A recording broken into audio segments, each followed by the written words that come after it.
restoring Illinois to greatness. This is Illinois Rising, presented by the Illinois Policy Institute and hosted by AM 560's Dan Proft.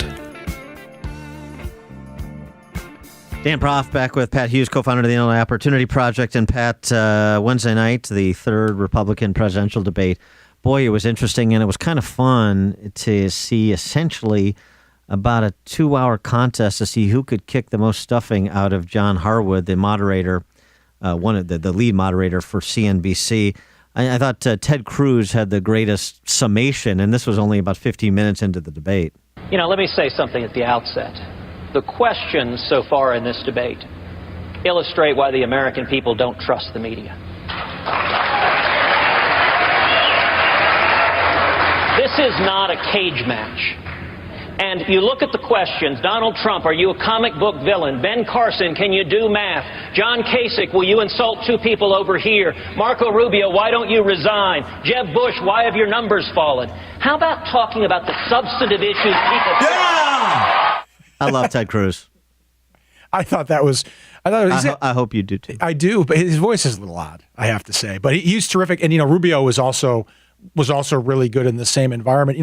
This backfired on the moderators, and it backfired on whoever is feeding them the sort of left-wing narrative of go after these guys. Because what's coming to the fruition with Fiorina, with Rubio, with Cruz, and with some of the others is that these are really smart people who can articulate a position and who also are strong. I mean, those are strong, bold responses to this sort of leftist agenda. So if the plan was to make these guys look bad and the women look bad, it backfired. Well, here's something else that may be a lesson for the less stout of heart Illinois Republicans, at least during my 20 years in this racket in this state.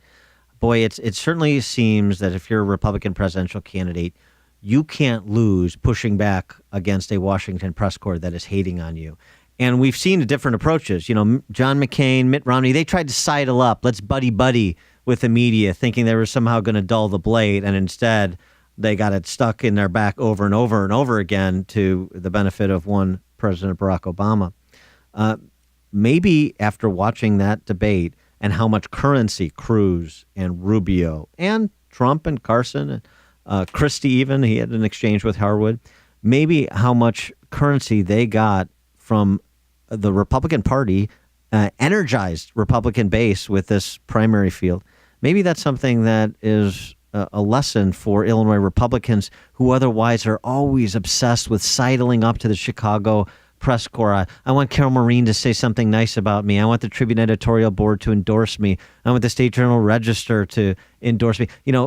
Trying to bring people who, as Ted Cruz went on to say, are never going to vote in a Republican primary over to your way of thinking rather than the more appropriate approach, which is to understand that they do not have your best interest at heart, to use them as a vehicle to communicate your message positively or antagonistically, and stop trying to friend your way to winning elections. Yeah, and I don't even think it's intentional, Dan. I think like in the example of McCain or the politicians in Illinois you just referenced, it's who they are. They just want to be loved by people that they think are prominent. And Rubio and Cruz and these other guys, they are prominent. They know what they're going after, and they've pushed past that. And I think that it is a lesson to folks running for office in Illinois that if you have convictions, if you stand by your convictions, if you attack this sort of left-wing narrative, you can be very successful. Well, but part of the challenge, especially for new candidates, the leadership, there's no excuse because they've been around long enough.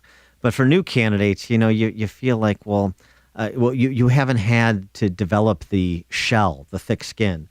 All those individuals on the stage have been, batted about in one form or another for a long time, and so they're used to it.